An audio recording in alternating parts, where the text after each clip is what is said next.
മനുഷ്യ മനസ്സ് അവിശ്വസനീയമാം വിധം ശക്തമാണ്. നമുക്ക് ചുറ്റുമുള്ള ലോകത്തെ എങ്ങനെ അനുഭവപ്പെടുന്നു, പ്രതികരിക്കുന്നു, മനസ്സിലാക്കുന്നു എന്നിവ ഇത് നിയന്ത്രിക്കുന്നു. എന്നാൽ സത്യമാണ്, നമ്മളിൽ ഭൂരിഭാഗവും ജീവിതത്തിലൂടെ കടന്നുപോകുന്നത് മറ്റൊരു വഴിക്ക് പകരം നമ്മുടെ മനസ്സിനെ നിയന്ത്രിക്കാൻ അനുവദിക്കുന്നു.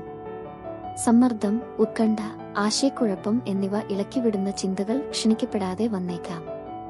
നിങ്ങളുടെ ശരീരത്തിലെ ഏത് പേശികളെയും പോലെ നിങ്ങൾക്ക് മനസ്സിനെ പരിശീലിപ്പിക്കാൻ കഴിയും എന്നതാണ് നല്ല വാർത്ത. നിങ്ങളുടെ ചിന്തകളെക്കുറിച്ച് ബോധവാന്മാരാകുക എന്നതാണ് ആദ്യപടി. നിങ്ങൾക്ക് അറിയാത്തത് മാറ്റാൻ കഴിയില്ല. ഒരു നിമിഷം ശ്രദ്ധിക്കുക, നിങ്ങളുടെ മനസ്സിൽ ഇപ്പോൾ എന്താണ് സംഭവിക്കുന്നത്? നിങ്ങളുടെ ചിന്തകൾ നിങ്ങളെ സേവിക്കുന്നുണ്ടോ, അതോ അനാവശ്യമായ ആകുലതയോ അശ്രദ്ധയോ സൃഷ്ടിക്കുകയാണോ?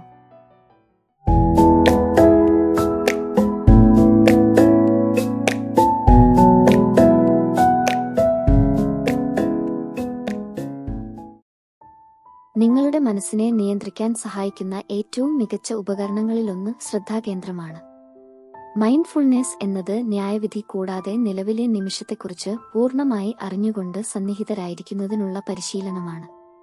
നിങ്ങൾ ശ്രദ്ധാകേന്ദ്രം പരിശീലിക്കുമ്പോൾ നിങ്ങളുടെ ചിന്തകളോട് വൈകാരികമായി അറ്റാച്ച് ചെയ്യാതെ ദൂരെ നിന്ന് നിരീക്ഷിക്കാൻ നിങ്ങൾക്ക് കഴിയും. ഓരോ ദിവസവും ഏതാനും മിനിറ്റുകൾ ശ്രദ്ധാപൂർവമായ ശ്വസനത്തിനോ ധ്യാനത്തിനോ വേണ്ടി നീക്കിവെച്ചുകൊണ്ട് ആരംഭിക്കുക. ശാന്തമായ സ്ഥലത്ത് ഇരിക്കുക, കണ്ണുകൾ അടച്ച് ശ്വാസത്തിൽ ശ്രദ്ധ കേന്ദ്രീകരിക്കുക. നിങ്ങളുടെ മനസ്സ് അലഞ്ഞുതിരിയാൻ തുടങ്ങുമ്പോൾ അത് നിങ്ങളുടെ ശ്രദ്ധയെ പതുക്കെ നിങ്ങളുടെ ശ്വാസത്തിലേക്ക് തിരികെ കൊണ്ടുവരും. ഈ ലളിതമായ പരിശീലനം നിങ്ങളുടെ മസ്തിഷ്കത്തെ ശ്രദ്ധാശൈഥില്യങ്ങൾ ഉപേക്ഷിച്ച് വർത്തമാനകാലത്തിലേക്ക് മടങ്ങാൻ പരിശീലിപ്പിക്കുന്നു. നമ്മുടെ മനസ്സിന് നിഷേധാത്മകമായ കാര്യങ്ങളിൽ ശ്രദ്ധ കേന്ദ്രീകരിക്കാനുള്ള പ്രവണതയുണ്ട്. എന്നാൽ ആ നിഷേധാത്മക ചിന്തകളെ റീഫ്രെയിം ചെയ്യുന്നതിലൂടെ നിങ്ങൾക്ക് നിയന്ത്രണം ഏറ്റെടുക്കാം. ഒരു നിഷേധാത്മക ചിന്ത ഉണ്ടാകുമ്പോൾ സ്വയം ചോദിക്കുക, ഈ ചിന്ത വസ്തുതകളെയോ അനുമാനങ്ങളെയോ അടിസ്ഥാനമാക്കിയുള്ളതാണോ? ഈ ചിന്ത എന്നെ സഹായിക്കുമോ അതോ എന്നെ വേദനിപ്പിക്കുമോ?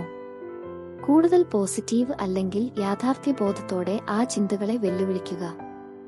ഞാൻ പരാജയപ്പെടാൻ പോകുന്നു എന്ന് ചിന്തിക്കുന്നതിനു പകരം ഞാൻ മുമ്പ് വെല്ലുവിളികൾ നേരിട്ടിട്ടുണ്ട്, എനിക്ക് ഇതും തരണം ചെയ്യാൻ കഴിയും എന്ന് പകരം വയ്ക്കുക. വീക്ഷണത്തിലെ ഈ മാറ്റം നിങ്ങളുടെ മനസ്സിനെ നിയന്ത്രിക്കുക മാത്രമല്ല, നിങ്ങളുടെ ആത്മവിശ്വാസവും പ്രതിരോധശേഷിയും വർദ്ധിപ്പിക്കുകയും ചെയ്യുന്നു. നിങ്ങളുടെ മനസ്സിന്റെ നിയന്ത്രണം വീണ്ടെടുക്കാനുള്ള മറ്റൊരു മാർഗം നന്ദിയുള്ള പരിശീലനമാണ്. കൃതജ്ഞത നിങ്ങളുടെ ശ്രദ്ധയെ കുറവുള്ളതിൽ നിന്ന് ഇതിനകം ഉള്ളതിലേക്ക് മാറ്റുന്നു. നിങ്ങളുടെ ജീവിതത്തിലെ നല്ല കാര്യങ്ങൾ ബോധപൂർവം അംഗീകരിക്കുന്നതിലൂടെ പ്രശ്നങ്ങളെക്കാൾ പോസിറ്റിവിറ്റിയിൽ ശ്രദ്ധ കേന്ദ്രീകരിക്കാൻ നിങ്ങൾ നിങ്ങളുടെ തലച്ചോറിനെ മാറ്റുന്നു. ഓരോ ദിവസത്തിന്റെയും അവസാനം നിങ്ങൾ നന്ദിയുള്ള 3 കാര്യങ്ങൾ എഴുതാൻ കുറച്ച് നിമിഷങ്ങൾ എടുക്കുക, അത് എത്ര ചെറുതാണെങ്കിലും. കാലക്രമേണ ഏത് സാഹചര്യത്തിലും പോസിറ്റീവ് അന്വേഷിക്കാൻ ഈ പരിശീലനം നിങ്ങളുടെ മനസ്സിനെ പരിശീലിപ്പിക്കുന്നു. ഇത് അടിസ്ഥാനപരമായും നിയന്ത്രണത്തിലും തുടരാൻ നിങ്ങളെ സഹായിക്കുന്നു. അവസാനമായി, വ്യക്തമായ ഉദ്ദേശ്യങ്ങൾ സ്ഥാപിക്കുന്നത് ദിവസം മുഴുവൻ നിങ്ങളുടെ മനസ്സിനെ നയിക്കാൻ സഹായിക്കുന്നു. എല്ലാ ദിവസവും രാവിലെ എഴുന്നേൽക്കുമ്പോൾ ഏത് തരത്തിലുള്ള മാനസികാവസ്ഥയാണ് നിങ്ങളോടൊപ്പം കൊണ്ടുപോകാൻ ആഗ്രഹിക്കുന്നതെന്ന് തീരുമാനിക്കുക. അത് ശാന്തമോ ശ്രദ്ധയോ പോസിറ്റിവിറ്റിയോ ആകട്ടെ, ആ ഉദ്ദേശം സജ്ജീകരിക്കുക. നിങ്ങളുടെ മനസ്സ് അലഞ്ഞുതിരിയാൻ തുടങ്ങുമ്പോഴോ നിഷേധാത്മക ചിന്തകൾ ഉണ്ടാകുമ്പോഴോ അത് സ്വയം ഓർമ്മിപ്പിക്കുക. നിങ്ങളുടെ ദിവസത്തിന്റെ വിവിധ ഭാഗങ്ങൾക്കായി നിങ്ങൾക്ക് നിർദ്ദിഷ്ട ഉദ്ദേശ്യങ്ങൾ സജ്ജീകരിക്കാനും കഴിയും. ഉദാഹരണത്തിന്, ജോലി ആരംഭിക്കുന്നതിന് മുമ്പ് ശ്രദ്ധ കേന്ദ്രീകരിക്കാനും ശ്രദ്ധാശൈഥില്യങ്ങൾ ഒഴിവാക്കാനുമുള്ള ഉദ്ദേശ്യം സജ്ജമാക്കുക. ഒരു സുഹൃത്തുമായുള്ള സംഭാഷണത്തിന് മുമ്പ് ഹാജരാകാനും പൂർണ്ണമായും കേൾക്കാനുമുള്ള ഉദ്ദേശ്യം സജ്ജമാക്കുക. ഈ ചെറിയ മാനസിക സൂചകങ്ങൾ നിങ്ങളുടെ ചിന്തകളെ നിയന്ത്രിക്കാൻ സഹായിക്കും.